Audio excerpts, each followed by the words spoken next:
Bismillahirrahmanirrahim. Bismillahi wa bihamdihi. Assalamualaikum warahmatullahi ta'ala wabarakatuh. Alhamdulillah, wassalatu wassalamu ala sayyidina Rasulillah wa ala alihi wa sahbihi ajma'in, amma ba'd. Kembali berjumpa dengan saya Sultan Mujahidin dalam kajian akhlak ulama salaf. Dan insyaallah kali ini kita telah sampai pada akhlak yang kelima dari kitab Khulasatu Akhlaqis Salafis Saleh, yang merupakan kitab yang dikarang oleh Sayyidil Habib Muhammad bin Alawi Al-Idrus radhiyallahu ta'ala an, yang merupakan ringkasan dari kitab yang dikarang oleh Sayyidil Imam Abdul Wahhab Asy-Sya'rani radhiyallahu ta'ala anhu yang berjudul Tanbihul Muqtarrin. Kali ini kita telah sampai pada akhlak yang kelima. Qala radhiyallahu ta'ala anhu wa nafa'na Allahu bi'ulumihi wa ulumi syuyukhihi wa syuyukhina wa jami'i awliya'illahi s-salihin fid dharain, Allahumma amin. Wa min akhlaqihim radhiyallahu ta'ala anhum hajruhum li akhihim idza khalata al-umara'a wa taraddada ila abwabihim li ghairi daruratin syar'iyyatin wala li maslahatin. Satu di antara akhlak mereka, yaitu ulama salaf. Ulama salaf ini adalah ulama yang ada atau hidup dalam rentang waktu abad pertama sampai abad ketiga, sesuai dengan sabda baginda Rasulullah sallallahu alaihi wasallam dalam suatu hadis, atau kama qala sallallahu alaihi wasallam, khairul quruni qarni thumma alladhina yalunahu thumma alladhina yalunahu. Jadi dalam hadis ini baginda Rasulullah sallallahu alaihi wasallam mengatakan, bersabda bahwa sebaik-baik zaman adalah zamanku, dan setelah itu adalah zaman setelahku, dan zaman setelah itu. Maksudnya 3 abad seperti itu, atau 3 kurun kalau dalam bahasa Melayu. Namun ada juga ulama yang mengatakan bahwa yang dimaksud dengan ulama salaf itu adalah ulama yang hidup pada rentang waktu mulai dari abad pertama sampai abad kelima. Jadi di kalangan para ulama ada perbedaan pendapat. Nah, satu di antara akhlak mereka adalah menjauhi saudara atau rekan mereka apabila dia terlalu berhubungan dekat atau akrab dengan para penguasa, dan juga selalu mondar-mandir ke pintu mereka tanpa adanya keperluan, kebutuhan, dan juga kepentingan syar'i yang mendesak. Jadi ini merupakan teguran kepada seorang sahabat apabila terlalu dekat dengan pemerintah. Mereka akan menjauhi sahabat itu sebagai teguran, karena memang sangat berbahaya apabila ada seorang ulama yang terlalu dekat dengan para penguasa, bisa menjadi fitnah. Dan apabila seorang ulama ini yang terlalu dekat dengan pemerintah, dia tidak mempunyai sifat takwa yang kokoh, demikian juga tidak mempunyai sifat zuhud, maka dikhawatirkan dia akan terpengaruh. Dia akan tunduk kepada kepentingan-kepentingan para penguasa. Ini sangat berbahaya. Dan dikhawatirkan juga dia akan diperalat oleh para penguasa untuk menggapai kepentingan mereka, mengatasnamakan agama melalui seorang ulama. Oleh karena itu, para ulama tidak diperbolehkan terlalu dekat dengan pemerintah atau para penguasa, kecuali dengan tujuan-tujuan tertentu. Misalnya untuk memberikan nasihat, untuk memberikan wejangan, atau untuk memberikan masukan tentang kebijakan apa yang bisa memberikan maslahat kepada masyarakat. Karena para ulama adalah mereka yang sangat dekat dengan mereka lah yang paling dekat dengan masyarakat. Pada umumnya para ulama seperti itu. Mereka sangat akrab dan dekat dengan masyarakat. Mereka tahu apa yang terjadi di tengah masyarakat. Mereka faham tentang apa kebutuhan masyarakat, apa masalah-masalah yang terjadi di bawah. Nah, akan tetapi walaupun demikian, seorang ulama tidak diperbolehkan terlalu dekat dengan para penguasa, karena dikhawatirkan nanti akan terjebak dengan kepentingan-kepentingan para penguasa yang bisa memberikan penilaian miring oleh masyarakat terhadap ulama tersebut. Nanti kan masyarakat akan berburuk sangka. Coba lihat, itu seorang ulama penjilat, mencari dunia, ya, apa ya, macam-macam lah tuduhan masyarakat. Oleh karena itu seorang ulama harus menjaga jarak, jangan terlalu dekat kepada para penguasa. Bukan berarti membenci ya, bukan berarti membenci, tapi memang ada jarak yang harus dijaga. Karena masing-masing mempunyai tugas dan fungsi yang berbeda, walaupun pada titik tertentu mereka sangat diperintahkan untuk bersinergi ya, dalam mengayomi masyarakat, demikian juga dalam dalam memberikan masukan-masukan atau dalam mengikuti ya pergerakan roda pemerintahan. Kalau di zaman dahulu para ulama dengan para penguasa itu bersinergi, tetapi tetap ada jarak yang memisahkan mereka. Tujuannya adalah untuk menjaga agar para ulama ini tidak dijadikan sebagai alat oleh para penguasa untuk mendapatkan atau untuk meraih kepentingan-kepentingan politik mereka. Nah, ulama salaf zaman dahulu, apabila ada seorang sahabat mereka yang terlalu dekat dengan pemerintah, maka mereka akan menjauhi sahabat itu. Menjauhi bukan berarti membenci, tidak ya. Akan tetapi sebagai teguran, agar sahabat itu faham bahwa sahabat yang lain atau para ulama yang lain memberikan warning kepada dia agar tidak terjebak oleh kepentingan-kepentingan para penguasa, sehingga pada akhirnya nanti masyarakat pada akhirnya nanti menyebabkan masyarakat akan menilai miring kepada status seseorang sebagai seorang ulama, ya, akan menimbulkan kegaduhan lah di tengah masyarakat. Oleh karena itu para ulama ini tidak terlalu diperbolehkan untuk dekat dengan para penguasa, kecuali dengan tujuan-tujuan tertentu yang sesuai dengan aturan syariat, ya, tujuan yang syar'i lah seperti itu. Dan dalam keadaan terpaksa, kalau tidak ada solusi yang bisa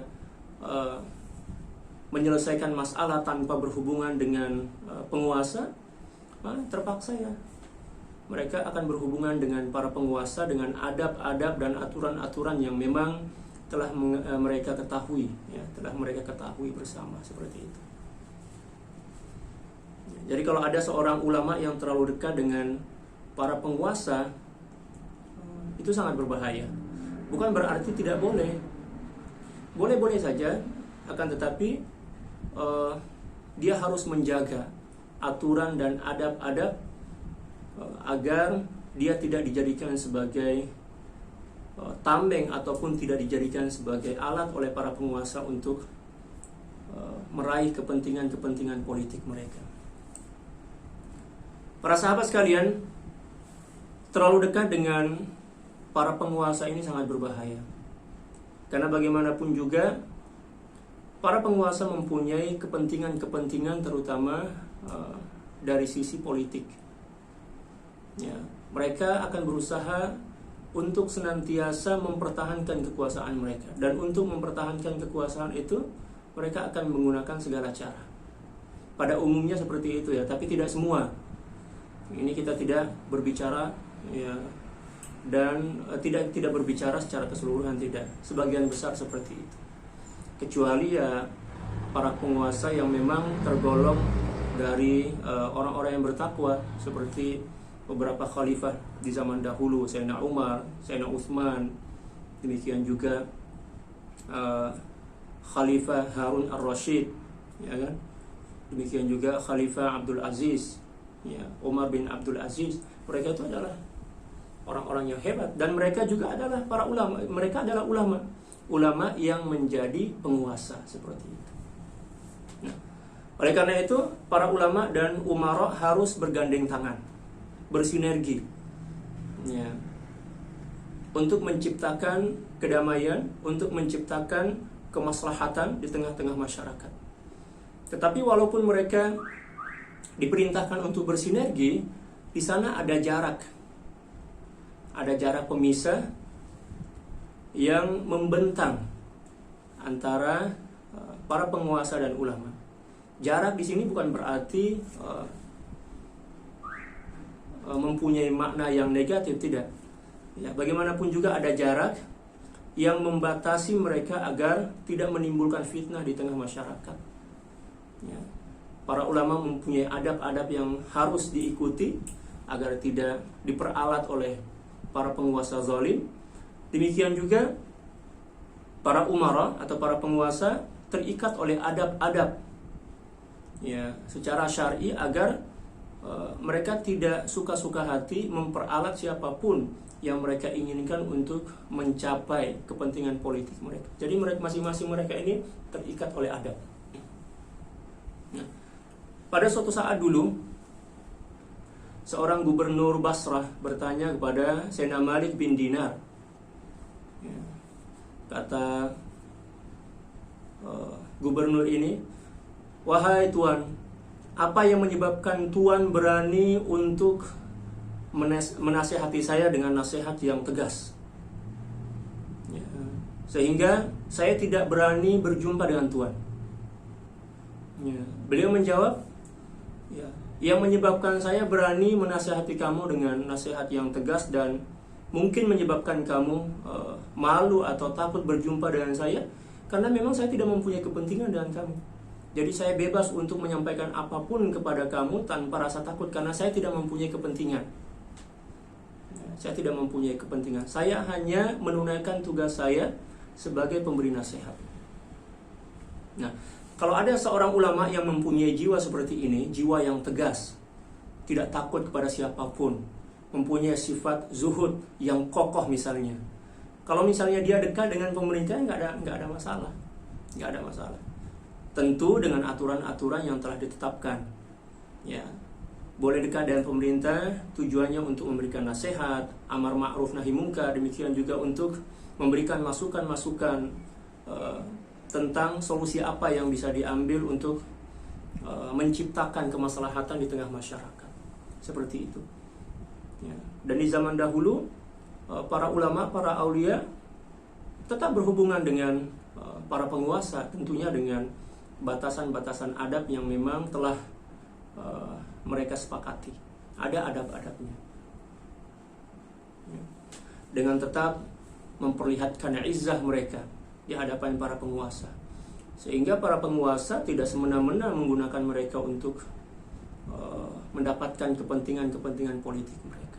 Tetap kita harus bersinergi, ya, bekerja sama, saling menyokong untuk menciptakan kemaslahatan di tengah masyarakat, untuk menjaga roda pemerintahan agar berjalan dengan baik dan damai. Tetapi di sana ada batas-batas adab yang wajib diindahkan, wajib dijaga dengan baik, agar kehormatan para ulama tetap terjaga. Demikian juga para penguasa ini, ya, tidak menggunakan kekuasaan mereka untuk melakukan apapun yang mereka inginkan untuk mendapatkan kekuasaan dan mempertahankannya. Ya. Oleh karena itu, para sahabat sekalian yang tergolong sebagai tokoh agama, baik itu para ustadz, asatizah, demikian juga para ulama, para kiai, ya, kalau mau dekat dengan pemerintah, mau dekat dengan para penguasa, ya pastikan dulu bahwa kita adalah orang yang kuat, Anda adalah orang yang kuat, orang yang betul-betul bertakwa kepada Allah Subhanahu wa taala, orang yang zuhud dan tidak mempunyai kepentingan apapun kepada para penguasa kecuali untuk menyampaikan aspirasi masyarakat dan kecuali untuk memberikan nasihat amar ma'ruf nahi munkar, atau dengan tujuan-tujuan tertentu yang sesuai dengan kemaslahatan umum, bukan untuk kemaslahatan pribadi. Ya, kita harus punya izzah. Ya. Para ulama harus mempunyai izzah agar tidak dipermainkan oleh para penguasa yang mempunyai kepentingan-kepentingan tertentu untuk mendapatkan kekuasaan dan juga mempertahankannya. Ya. Para sahabat sekalian, di sini saya bukan berarti menuduh, ya, kalau seandainya ada seorang ulama atau ada sekelompok ulama yang dekat dengan pemerintah atau penguasa, bahwa mereka itu adalah orang-orang yang tidak berada di pihak yang benar atau orang-orang yang mempunyai kepentingan kepada para penguasa, tidak. Saya sedang menjelaskan tentang bagaimana posisi seorang ulama atau para ulama ketika berinteraksi dengan para penguasa. Tetap diperintahkan untuk bersinergi, tetapi dengan batasan-batasan, ya, baik batasan syariat, demikian juga batasan-batasan adab, agar kerjasama itu terjalin dengan baik dan menciptakan kemaslahatan di tengah-tengah masyarakat, bukan justru menimbulkan fitnah.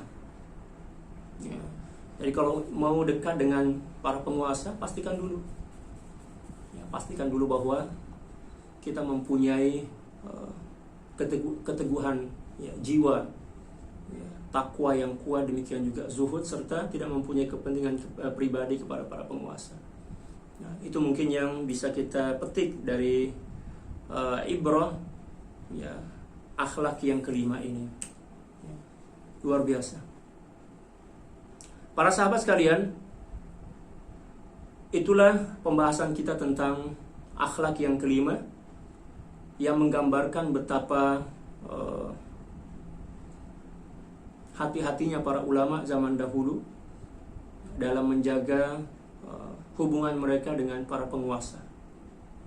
Ya, mereka tetap saling berhubungan, ya, saling, ya, bekerja sama untuk menciptakan kemaslahatan, tetapi tentunya dengan batasan-batasan syara, demikian juga adab yang wajib dijaga agar tidak menimbulkan fitnah dan huru-hara di tengah masyarakat. Ya, ini harus kita contohi, Ya, para ulama di luar sana apabila terlanjur dekat dengan para penguasa, ya, harus hati-hati. Jangan sampai lupa dengan tugas pokok, dan jangan sampai menjadi korban atau mangsa kepentingan politik, sehingga akan mencoreng nama baik statusnya sebagai seorang ulama. Harus jaga adab, harus tetap komitmen dengan tujuan-tujuan